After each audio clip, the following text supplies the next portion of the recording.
Akwụkwọ Jenesis isi nke 10. Ma ndị a bụ usoro ọmụmụ ụmụ ndị ikom Noa, bụ Shem na Ham na Jafet. A mụkwara ha ụmụ ndị ikom mgbe iju mmiri ahụ gasịrị.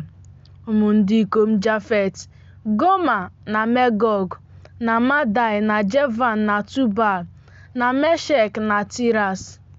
Ụmụ ndị ikom Goma kwa: Ashkenaz na Rifat na Togama. Ụmụ ndị ikom Javan kwa: Elisha na Tashish na Kitim na Dodanim. Site na ndị a ka e kesara ala niile dị oke osimiri gburugburu nke mba niile, na ala niile ha, onye ọbụla dịka asụsụ ya si dị, dịka agbụrụ ha niile si dị n'ime mba niile ha. Ụmụ ndị ikom Ham kwa: Kush na Mizraim na Put na Kenan. Ụmụ ndị ikom Kush kwa: Seba na Havila na Sabta na Riama na Sabteka. Ụmụ ndị ikom Riama kwa: Sheba na Dedan. Kush mụrụ Nimrod, onye ahụ malitere ịbụ dịka dike n'ụwa. Ya onwe ya bụ dike n'ịchụ nta n'ihu Jehova. N'ihi nke a ka a na-asị, dịka Nimrod bụ dike n'ịchụ nta n'ihu Jehova. Mmalite alaeze ya bụ Bebel na Erek na Akad na Kalne na ala Shaịna. O siri n'ala ahụ pụọ jee Asiria, wuo Ninive na Rehobotla na Kala na Resen n'etiti Ninive na Kala, ka ahụ bụ obodo ukwu ahụ. Mizra mụrụ Ludim na Anamin na Lehabim na Naftuhim na Patrusim na Kasluhim, ebe ndị Filistia siri pụta, na Kaftorim.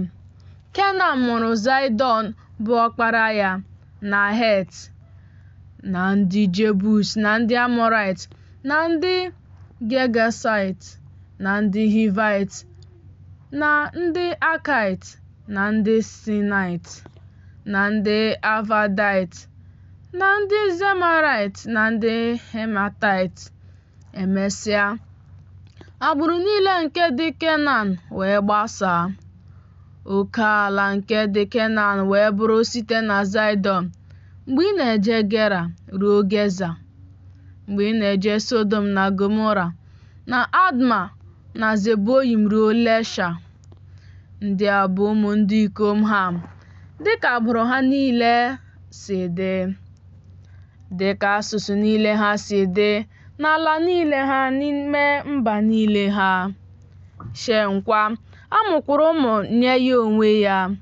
Ọ bụ nna ụmụ niile nke Eba, nwanne nke okenye nke Jafet. Ụmụ ndị ikom Shem: Ilam na Ashua na Apakshad na Lud na Eram.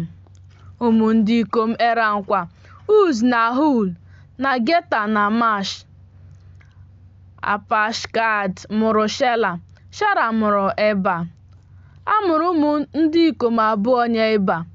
Aha otu n'ime ha bụ Peleg, n'ihi na ọ bụ n'ụbọchị ya ka e kewara ụwa.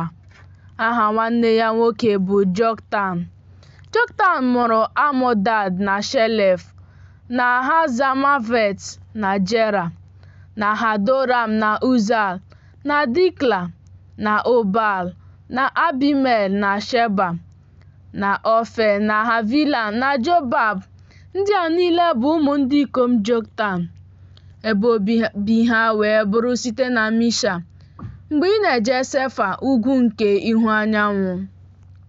Ndị a bụ ụmụ ndị ikom Shem, dịka agbụrụ niile ha si dị, dịka asụsụ niile ha si dị, n'ala niile ha, dịka mba niile ha si dị.